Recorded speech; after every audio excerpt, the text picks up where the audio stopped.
Mindfulness of mind. Hello everyone, आज हम बात करेंगे ध्यान के सबसे महत्वपूर्ण अंग माइंडफुलनेस ऑफ माइंड पर। सरल शब्दों में आप इसको मन की स्थिति पर सचेत रहना भी कह सकते हैं। माइंडफुलनेस 4 प्रकार की होती है, तो हम आज आपको माइंडफुलनेस के एक पार्ट की जानकारी दूंगा, जिसका नाम है mindfulness of mind. Mindfulness of mind की जानकारी मैं आपको दूं, इससे पहले मैं आपको एक उदाहरण देता हूं। ध्यान से समझिएगा, यह बहुत महत्वपूर्ण है। मान लीजिए कि 3 व्यक्ति हैं। इन तीनों को कोई व्यक्ति गाली दे रहा है। पहला व्यक्ति वो दूसरे व्यक्ति की गाली नहीं सुन पाता और लड़ाई कर लेता है, उसे क्रोध आ जाता है। इसी परिस्थिति में दूसरा व्यक्ति भी गाली सुनता है, परंतु वह लड़ाई नहीं करता, भयवश या शारीरिक रूप से कमजोर होने के कारण। तीसरा व्यक्ति भी गाली सुनता है, उसको भी क्रोध आता है, परंतु वो लड़ाई नहीं करता। वह अपने मन में उत्पन्न होने वाले क्रोध के प्रति सजग हो जाता है और वो कोई एक्शन नहीं लेता। वो क्रोधवश लड़ाई भी नहीं करता है, वो सिर्फ सिचुएशन को शांतिपूर्वक समझने की कोशिश करता है और परिस्थिति के अनुसार कार्य करता है।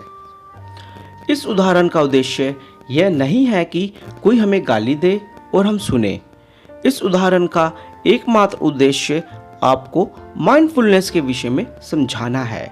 ये ऊपर जो मैंने आपको उदाहरण दिया है, इसमें पहले दोनों व्यक्ति अपने मन में उत्पन्न होने वाले क्रोध के प्रति सजग नहीं थे, परंतु तीसरा व्यक्ति अपने मन में उत्पन्न हुए क्रोध के प्रति सजग था। उसे पता था कि उसके मन में क्रोध उत्पन्न हो गया है और वो क्रोधवश कोई भी निर्णय नहीं ले सकता। थोड़ी देर में क्रोध उसके मन से चला जाता है और वह शांति को अनुभव करता है। अपने ही मन के विचारों और भावनाओं के प्रति सजग रहना ही माइंडफुलनेस ऑफ माइंड है। मन में अनेक प्रकार की भावनाएं जैसे कि क्रोध, द्वेष, लालच, भय, काम, जलन, वियोग और अनेक प्रकार की भावनाएं उत्पन्न होती हैं। जब तक व्यक्ति इन भावनाओं के प्रति सजग नहीं होगा, तब तक वह इनसे मुक्त भी नहीं हो सकेगा। अब बात करते हैं कि मन में उत्पन्न होने वाली भावनाओं के प्रति सचेत कैसे होए। जब मन शांत है तो आपकी ऑब्जर्वेशन होगी कि मन शांत है। जब मन अशांत है तो आपको ऑब्जर्व करना होगा कि मन अशांत है। अगर मन विचलित है तो आपकी ऑब्जर्वेशन होगी कि मन विचलित है। मन में यदि काम की भावना उत्पन्न होगी तो आपकी ऑब्जर्वेशन होगी कि मन में काम की भावना जागृत हुई है। मन में यदि क्रोध की भावना उत्पन्न हुई है तो आपकी ऑब्जर्वेशन होगी कि मन में क्रोध उत्पन्न हुआ है। आपको इन सभी भावनाओं को ना तो अच्छा मानना है और ना ही बुरा मानना है। मन में उत्पन्न होने वाले अनचाहे विचारों तथा भावनाओं को ना ही अच्छा मानो ना ही बुरा मानो। इन सभी प्रकार की भावनाओं से न तो घृणा करनी है, न आपको घबराना है और ना ही चिंता करनी है। इन भावनाओं के प्रति आपको केवल अवगत रहना है कि ये भावना मन में उत्पन्न हुई है और प्राकृतिक रूप से ये भावना मन से चली जाएंगी। आप अपने ही अनुभव से जान पाओगे कि यह सब विचार और भावनाएं क्षणिक हैं, और जब आप विचारों और भावनाओं के प्रति जागरूक रहेंगे और तटस्थ रहेंगे तो ये अपने आप ही कुछ समय में समाप्त हो जाएंगी। माइंडफुलनेस का प्रमुख उद्देश्य है कि आप मन के विचारों और भावनाओं के प्रति सदैव सचेत रहें, ध्यान करते समय भी और जब ध्यान नहीं कर रहे तब भी।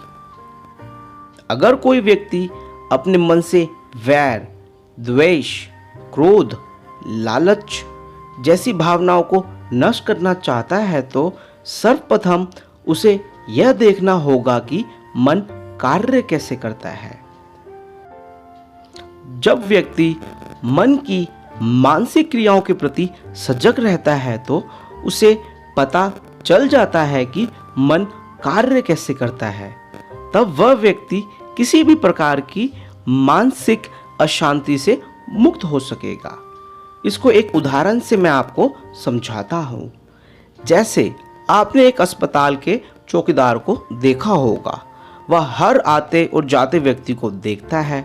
मुख्यतः वह किसी से कोई पूछताछ नहीं करता, क्योंकि उसे पता है वहाँ पर कोई ना कोई व्यक्ति किसी बीमारी या समस्या से आए हैं।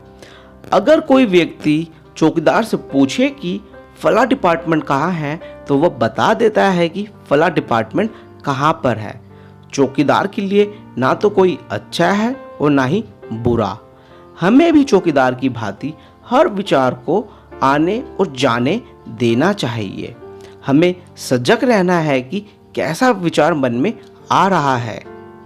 विचार या भावना को ना तो अच्छा मानना है ना बुरा मानना है, क्योंकि आप अच्छा मानोगे तो उससे अटैचमेंट हो सकती है, बुरा मानोगे तो उससे द्वेष की भावना उत्पन्न हो जाएगी।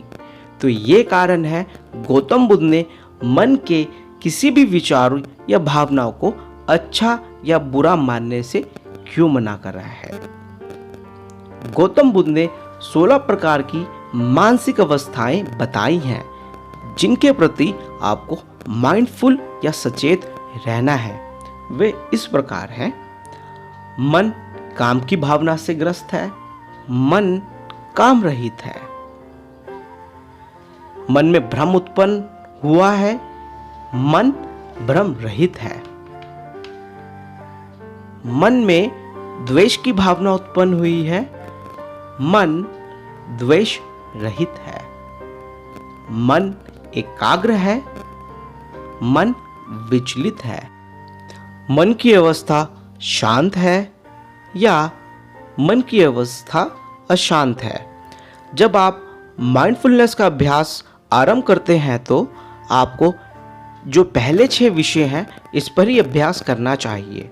वैसे तो गौतम बुद्ध ने 16 विषय बताए हैं, लेकिन आप पहले 6 पे अभ्यास करेंगे और जब इसके अंदर आप पारंगत हो जाएंगे तो बाकी विषयों पे भी माइंडफुलनेस का आपको अभ्यास करना है। जैसे ही आप मन की विभिन्न मानसिक अवस्थाओं के विषय पर अवगत हो जाएंगे, तब आपको ज्ञात होगा कि मन किस प्रकार से कार्य करता है। और जब आप इस प्रकार की मानसिक क्रियाओं के प्रति अवेयर रहेंगे तो यह आपका मुक्ति का मार्ग भी प्रशस्त करेगा। जैसे जैसे आपका अभ्यास गहन होता जाएगा, वैसे ही बेकार के विचार, भावनाएं मन से कम होती जाएंगी। आप इसका अभ्यास ध्यानपूर्वक कीजिएगा। जब आप ध्यान कर रहे हैं तो भी इसका अभ्यास कीजिए, और जब आप ध्यान नहीं कर रहे तब भी इसका अभ्यास कीजिए। आशा करता हूँ आपको ये वीडियो पसंद आई होगी। मैं रेगुलर बेसिस पर गौतम बुद्ध की शिक्षाएं व मोटिवेशनल वीडियोस अपने चैनल पर अपलोड करता हूँ।